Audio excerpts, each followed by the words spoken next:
Now, residents living in and around Old Newton near Stowmarket are being encouraged to apply for a safer home visit. Suffolk Fire and Rescue Service is piloting the scheme in partnership with the Stowmarket Gipping Valley Rotary Club, who are providing the funding. The project focuses on those residents who live in a remote area away from other houses and shops. Now, if the scheme is a success, it's hoped that it could be rolled out elsewhere across the county. So what does this actually mean? Deals on Wheels has been into the heart of the Suffolk countryside to find out for us. Well, I'm on the outskirts of Old Newton in a 5-bedroom farmhouse which is currently undergoing a safer home visit. Peter Andrews is the community fire volunteer who's overseeing the visit this morning. And Peter, we're standing here in the lounge of this wonderful Suffolk farmhouse. Tell me, first of all, how important are these visits? Well, they're very important because we need to assess the vulnerability of the people within the property, and that can vary. So we do have a team of people, the prevention team, who look after this type of situation. Are they all volunteers like yourself then? No, they're not. Last year, Suffolk Fire and Rescue started the initiative of community fire volunteers, of which I'm one, looking to recruit 50 people approximately around the county. And we work alongside the prevention team. So how many visits do you make then? Well, it can vary dependent upon the demand. But typically in a day, we're making about 4 to 5 visits. Now, your colleague, Shirley Brame, is here assessing what needs to be done to make sure the house is actually safe. And you've so far done the kitchen. We're here in the lounge. What have you found so far that has sort of upset you? We've come into this lovely lounge. Straight away, we've got the open fire. So we would give advice on open fires to make sure that they're maintained at least once a year. And it's not just about open fires, but it's also about plug sockets as well, isn't it? Yeah, we've seen a couple in the kitchen. These blocks, which we call block adapters, we don't like them. They get hot. The plugs are in such a small area, they make those blocks quite warm. The weight of the plugs will make the block come away from the wall slightly, and I've pointed it out to the gentleman today. When you're pointing these things out, how do people take your feedback and your criticism? Well, initially quite well. I mean, we're here to give advice. The advice is either accepted or rejected. We hope it will be accepted, and we point out the risks. But as we go out the front door, the gentleman and the lady of the property are free to make their own choices. And Peter, this is all about a new pilot scheme, isn't it? By getting those people who are in rural areas actually to feel safe within their own property. Yes, it's about being aware of the dangers as much as anything else, and these initiatives are to get into the community, which is part of my role, and to go to various organisations, give them an awareness talk, but also to get out there and demonstrate that we're here to help.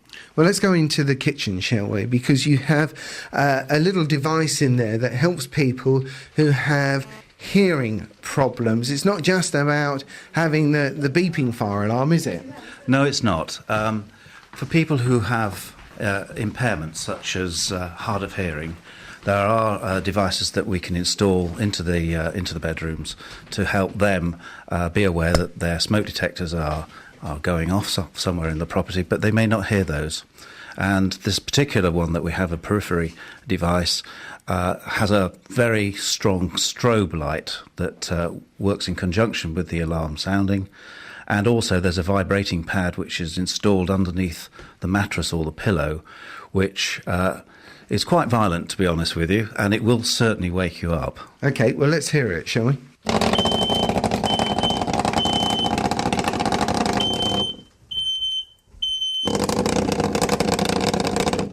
Edmund, you actually own the property here on the outskirts of Old Newton, and you have a hearing problem. How do you feel about having that vibrating under your bed? Not too keen on it, but it's obviously for a good reason. And, it's the safety is everything. Obviously, you heard the vibration, but also there is a flashing light as well, because that particular flashing pod will be on your bedside table, won't it? It will, yeah, that's right. And I would think I will feel the vibrations as well if it's either under the pillow or the mattress. Now, luckily, you have your wife sleeping beside you. That's Mabel. And Mabel, you already have a number of fire alarms fitted here, don't you? We have, but on the other hand, if I happen to not be here at the time, surely the vibrator would wake Edmund up. And my whole thought is to get a feel of what there is available and to pass it on to my old people, of which I'm chairman, in the local village, because I feel one life saved is worth an awful lot. Now, you had a meeting on the 24th of March. How many people from that meeting have come forward to say that they don't have fire alarms fitted within their property? We've only had 3 come forward at the moment, but I know that there are others that are interested. And once one person has had it done and can talk to the others, I'm sure that they will pass it on. And Peter Andrews, I mean, it must be disturbing that there are 3 people that have come forward that don't even have a fire alarm fitted. I mean, that is something you really want to correct. Well, it is, but it's not untypical of what we're finding. Typically, a lot of people have got smoke detectors that just don't work, or they've taken the batteries out. These new generation of smoke detectors, you cannot do that. They've got a 10-year shelf life, and you cannot take the batteries away from them. And for those listening now, who actually qualifies for this Home Safer Visit? We do offer a service which is for the vulnerable and elderly, and dependent upon their need that we assess at that time, there is the possibility they could have free smoke detectors installed in their property. And who funds these free smoke detectors? Yeah, well, this is done by the Fire Service and Suffolk County Council, and this particular initiative is also sponsored to some degree by the local Rotary Club as well. And for those who want to find out more information, what number should they call? Yeah, well, we have a central team number, which is 01473 260 588. That's Peter Andrews, a community fire volunteer chatting to Luke Deal about these Home Safer visits. That number again, 01473 260 588. Now, in a moment or two, we're going to talk to Colin Spence. Now, he is the Suffolk County Council portfolio holder for public protection. We'll take a look at the traffic and travel news first of all, just before we do that. Then, of course, our lyric competition. And Spence about these safer home visits. He joins us from our studio at Endeavour House, the home of Suffolk County Council. Colin, good morning. Good morning, Mark. Thanks for joining us on the programme. Now, people listening around the county may think, actually, I quite fancy a safer home visit. I mean, is this something that we all have access to? Indeed. Certainly, we have...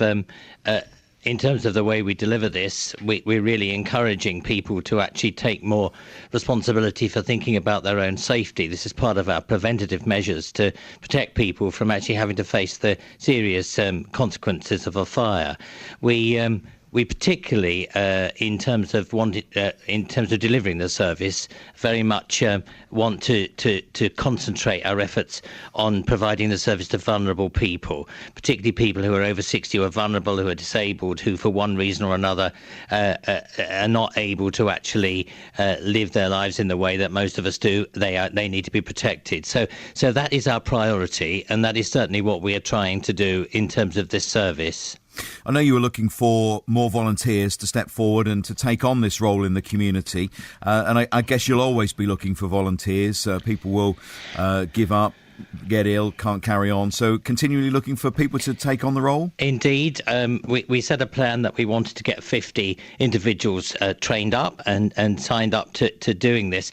This is part of my commitment as a portfolio holder to developing our capacity in our communities to work alongside our services. The Fire and Rescue Service, very highly regarded by the public, and an opportunity to actually work alongside these skilled professional people to help and support communities, I think is a really good opportunity.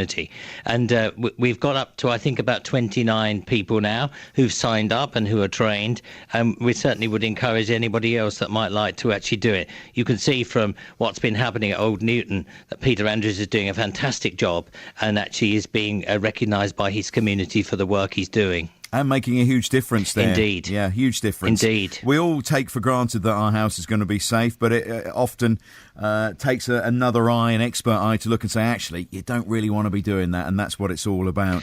Yeah, and actually this looking at the safer home visit isn't just looking at issues relating to fire safety, because it's looking at other things as well, particularly for people who are vulnerable, is that actually, are their access arrangements right? Are they okay at, not answering the door to strangers? And they get a lot of advice and support and help.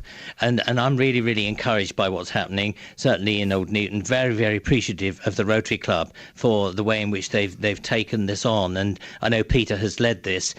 but it looks very promising that we may be able to develop that further. That's and interesting. I'm very encouraged. Yeah, well, there are Rotary clubs in every part of Suffolk, and I know because I'm a Rotarian, he says, declaring an interest. So they are everywhere, and there are lots of other groups and organisations that want to put something back into the community. Now, if someone wants one of these visits or wants to volunteer, to become a volunteer, Colin, how do they get in touch? Well, the number is 01473 260 588. That's our main number here at Endeavour House. And if they ring that number, someone will actually be able to help them and take the thing forward for them. That's fantastic. Thank you very much for your time today. I hope you have lots of people coming forward to become volunteers. So if you want to be one of these community fire volunteers, or you think, actually, I quite would like a home safer visit, 01473 260 588. 01473 260 588. It'll be interesting to see if we can get that number of volunteers up to the 50 mark around the county. And good to see my Rotarian colleagues getting involved as well.